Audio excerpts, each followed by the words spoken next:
Welcome to my channel, The Love Script. Every like and subscribe is fuel for me to keep creating, so thank you in advance. What would you do if the person you trusted most in the world became your greatest temptation? The question echoed in my mind like a guilty whisper, one I could never speak aloud. Some secrets are too dangerous to share, too explosive, too shameful, and mine, it wasn't just a secret, it was a betrayal so deep, so irreversible, that even now, months later, I can't look my husband in the eye without feeling the weight of it crushing me. But let me start at the beginning, before the lies, before the guilt, before everything unraveled. The night everything changed.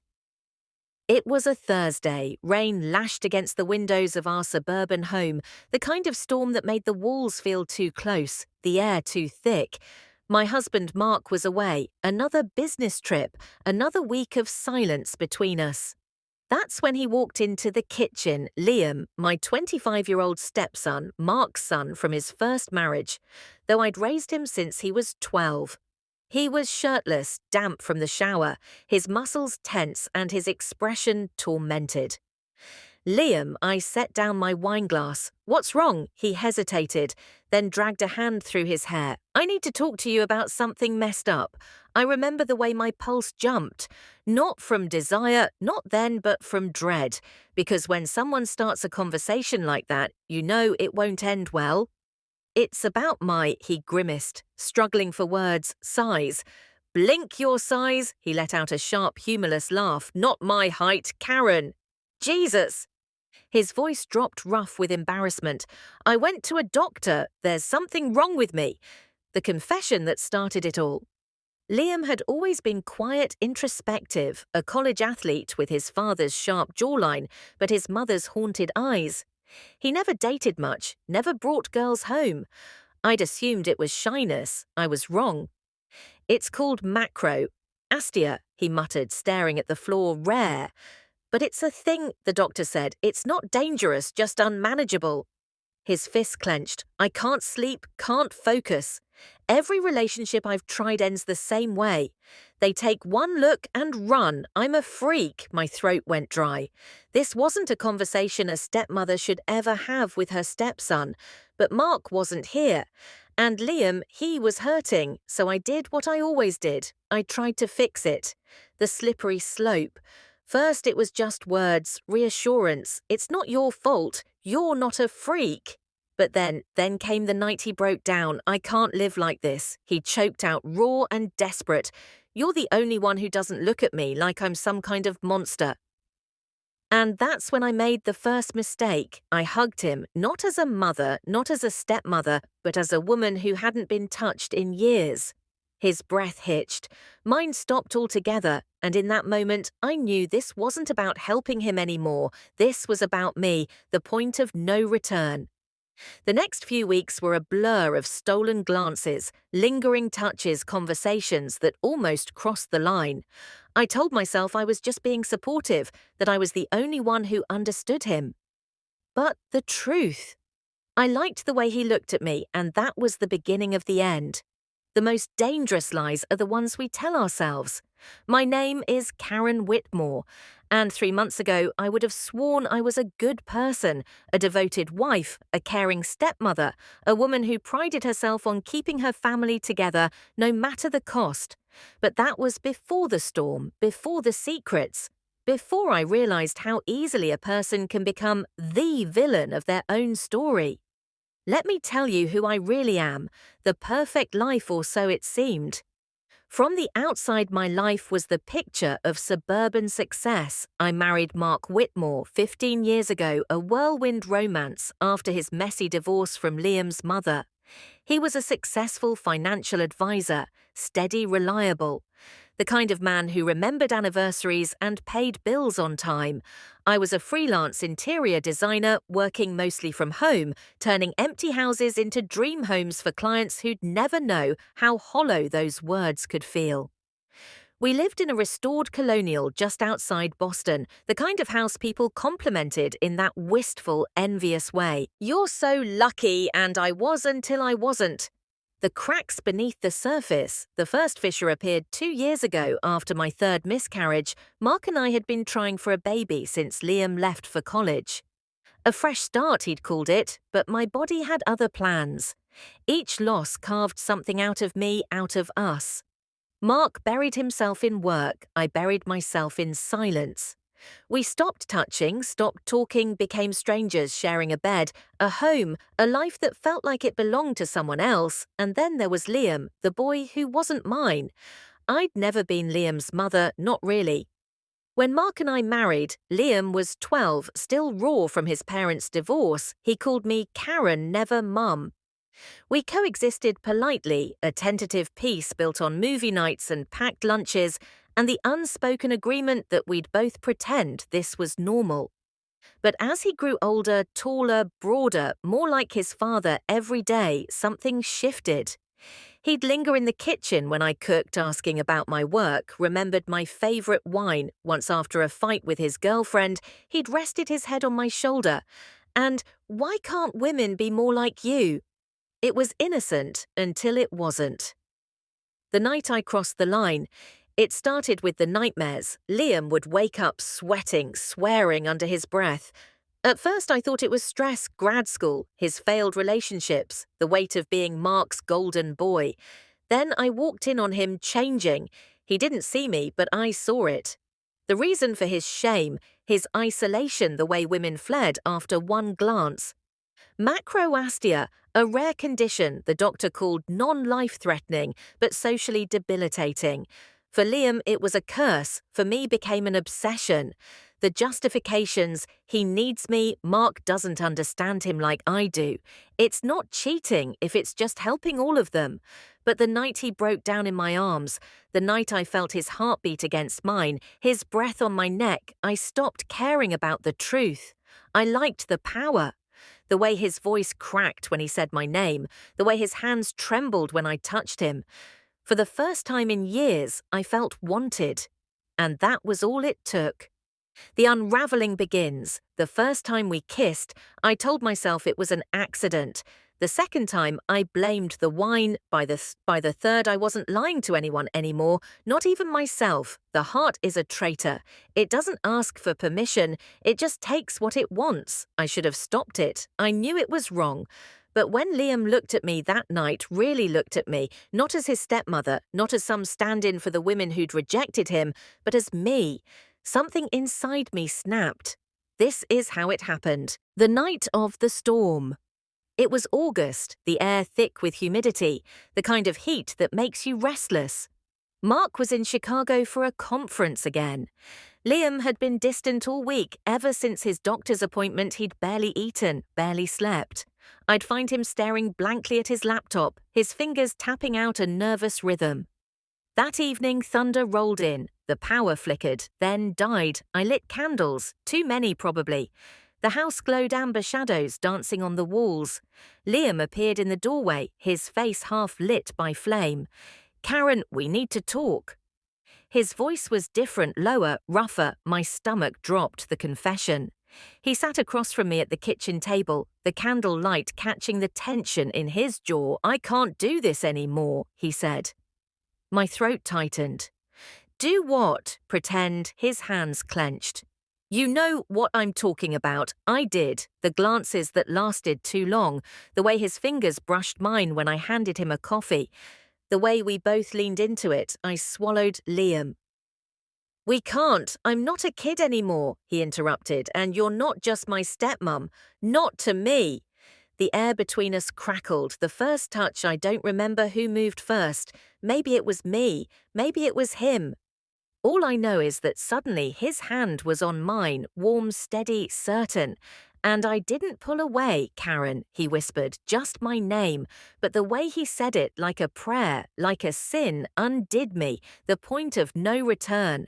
The kiss wasn't gentle. It was desperate, hungry, years of loneliness and longing crashing into one terrible, perfect moment.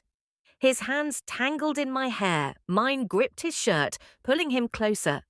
Somewhere in the back of my mind, a voice screamed, "Stop! This is wrong! He's your stepson!" but my body didn't listen, neither did my heart. The aftermath. When we finally broke apart, the reality hit like ice water. Liam's eyes were wide shocked. Wow! I staggered back, my fingers pressed to my lips. We can't do this. But even as I said it, I knew it was too late. Sin tastes sweet at first, but the aftertaste, that's what poisons you. The morning after the kiss, I woke up with a hollow pit in my stomach. Sunlight streamed through the blinds, too bright, too normal, like the world hadn't ended last night. But it had, and I had no one to blame but myself. The silence that screamed Liam avoided me for 3 days. He left before dawn, came home after midnight. When we did cross paths, he wouldn't meet my eyes. The air between us thickened with everything we weren't saying. I told myself it was for the best, that this distance meant he regretted it too. Then, on the 4th night, my phone buzzed. Liam, we need to talk, the garage, 11 p.m. My hands shook as I typed back, there's nothing to talk about, Liam. You know, that's a lie, the second mistake. I shouldn't have gone. But at 10:59 p.m, I was stepping into the garage, the scent of motor oil and old wood wrapping around me. Liam stood by his motorcycle, arms crossed, wearing that same torn Led Zeppelin shirt he'd had since high school. You kissed me back, he said bluntly. My face burned. It was a mistake. Wow. He stepped closer. You wanted it just like I did. I opened my mouth to argue, and then he kissed me again. This time there was no storm to blame, no power outage, just us and the terrible truth. We were past the point of pretending. The lies begin. Mark came home the next week. I greeted him with a smile that felt like a mask, kissed his cheek like a beautiful wife, asked about his trip while my pulse hammered so loud I was sure he'd hear it that night. As he slept beside me, I stared at the ceiling and wondered how many women have done this before me. How many have lied to their husbands' faces while their hearts belonged to someone else? The answer didn't matter. I was one of them. Now, close call, 2 weeks later. Liam and I were in the kitchen when Mark walked in, unexpectedly. My wineglass slipped from my fingers, shattering on the tile. Whoa! Mark laughed, grabbing a towel. What's with you? Liam's gaze flicked to mine. Just for a second, but it was enough. Just tired, I said, bending to pick up the pieces. Mark squeezed my shoulder. You've been distracted lately. If only he knew why. The guilt that ate me alive. I started dreaming about getting caught. Mark finding Liam's texts. A neighbour seeing us through the window. A misplaced lipstick stain on Liam's collar. The worst part. Part of me wanted to get caught because the guilt was worse than any punishment. The truth doesn't set you free, destroys you. Then, if you're strong enough, it rebuilds you. I always thought betrayal would feel dramatic. Screaming matches, slam doors, the kind of chaos you see in movies. But when the end came, it was quiet. And it started with a text message, the message that changed everything. Mark, come to the Hilton on 5th of room 1427. Now my blood turned to ice. Mark was supposed to be in Denver. Liam was at his apartment across town.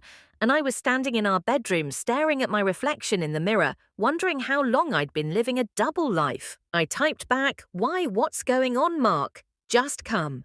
The walk of shame, the elevator ride to the 14th floor took forever, every second stretched like taffy, my mind racing through possibilities. Did he find Liam's texts? Did a neighbour see us? Or worse, did Liam tell him? When the doors opened, my legs nearly gave out. Room 1427 was at the end of the hall. The door was slightly ajar, pushed it open. The truth revealed, Mark sat on the edge of the bed, his face haggarded, a manila folder beside him. No anger, no yelling, just exhaustion. I hired a PI 2 weeks ago, he said quietly. My stomach dropped. He slid the folder toward me, inside photos, time-stamped, undeniable Liam and me at the garage, Liam and me in his car, Liam and me kissing outside the coffee shop I swore I never went to with him. The confrontation. You're my wife, Mark said, his voice cracking. His stepmother. I opened my mouth, but no sound came out. What could I say? I'm sorry, just happened. I never meant to hurt you. All of it was true. None of it mattered. The phone call, Mark picked up his phone, dialed a number. My heart stopped when I heard Liam's voice on speaker. Dad, your stepmother is here with me, Mark said, looking straight at me. We're done, Sil. Then Liam's sharp inhale. Oh God, Blick! The line went dead. The aftermath, Mark stood, walked to the window, his back to me. I loved you, he said, both of you. Then he said the words that shattered me. Get out! Some fires don't just burn bridges, they scorch the earth beneath them, so nothing can ever grow there again. The hotel door clicked shut behind me, and just like that, my old life was over. No dramatic goodbyes, no last-minute redemption, just silence, and the weight of what I'd done pressing down on me like a physical thing. The first night alone, I rented a cheap motel room because I had nowhere else to go. My sister wouldn't answer my calls. My friends were all Mark's friends first. Even the family dog, a golden retriever named Buddy that I'd adopted, would be staying with him. I sat on the scratchy motel bedspread staring at my phone, waiting for something. Text from Liam, a missed call from Mark, a sign that this wasn't really happening. Nothing came. The only notification was from our joint bank account. Mark had already frozen it. The voicemail that broke me 3 days later, my phone finally buzzed. Not from Liam, from his mother, Karen. Diane's voice was icy calm. If you ever contact my son again, I will file a restraining order. Mark showed me the photos. You're sick, get help, Blick. I played it 4 times before the words fully registered. My son, not our son, not your stepson. A clear boundary drawn in the sand. Liam was never really mine to lose. A letter a week after the hotel, a certified letter arrived. Divorce papers, Mark wasn't messing around. No counselling, no mediation, just a clean clinical severing of our 15-year marriage. The terms were brutal. The houses our savings split, but with a morality clause that gave him 70%. My name dragged through the mud. If I contested it, I signed without fighting. What was the point? The last time I saw Liam, I ran into him at the courthouse during the divorce hearing. He looked terrible, pale, thinner, his eyes bloodshot, like he hadn't slept in weeks. We stood frozen in the hallway, strangers who knew each other too well. I'm sorry, he whispered. I wanted to say it back, but sorry wouldn't fix this, so I just walked away. The aftermath. 6 months later, Mark sold the house and moved to Florida. Liam dropped out of grad school. Rumor is he joined the military. My design business dried up when the scandal spread. I work at a furniture store now. Some days I catch my reflection in a mirror and don't recognize myself. Other days, I wonder if this is who I was all along. The final truth.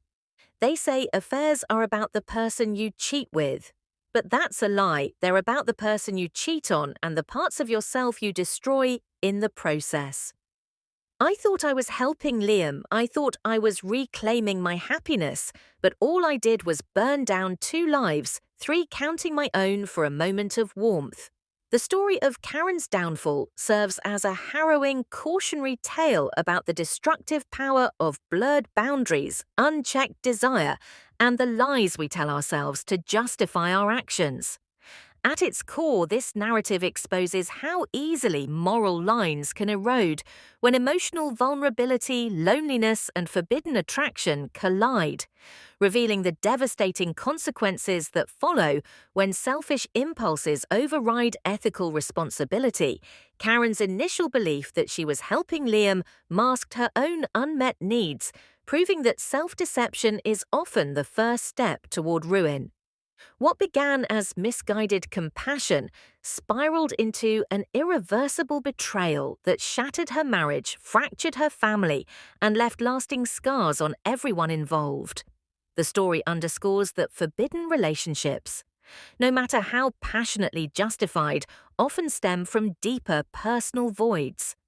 Karen's crumbling marriage and unprocessed grief over her miscarriages made her susceptible to the illusion of connection with Liam, Mistaking his dependence for love and her own loneliness for something pure. Liam's vulnerability, too, became a catalyst for disaster, highlighting how power imbalances, whether emotional, generational, or familial, can distort judgment with both characters, exploiting the other's weaknesses under the guise of mutual understanding. The fallout marks quiet devastation. Liam's self-exile and Karen's social and financial ruin illustrates that betrayal doesn't just hurt the betrayed. It consumes the betrayers, leaving them isolated in the wreckage of their choices. The narrative also critiques the arrogance of believing one can control the consequences of sin. Karen assumed secrecy was sustainable, but truth, like gravity, always pulls everything into the light. The story's tragic arc reinforces that some lines once crossed cannot be uncrossed. Trust once broken rarely fully heals, and relationships built on deception will inevitably collapse under their own weight. Karen's final realization that affairs are less about the person you cheat with and more about the person you become. When you cheat speaks to the universal truth that our choices define us far more than our intentions. The tale warns against the seductive allure of being wanted, especially when it stems from a place of insecurity. As such, validation is fleeting, but the costs are permanent. Ultimately, the story serves as a stark reminder that ethical boundaries exist for a reason, and that the temporary high of forbidden passion is never worth the irreversible damage left in its wake. A lesson etched in the ashes of Karen's former life, where the only thing left to rebuild is the painful self-awareness that she alone is responsible for what she destroyed. If you like the story, please subscribe my channel for more stories like this.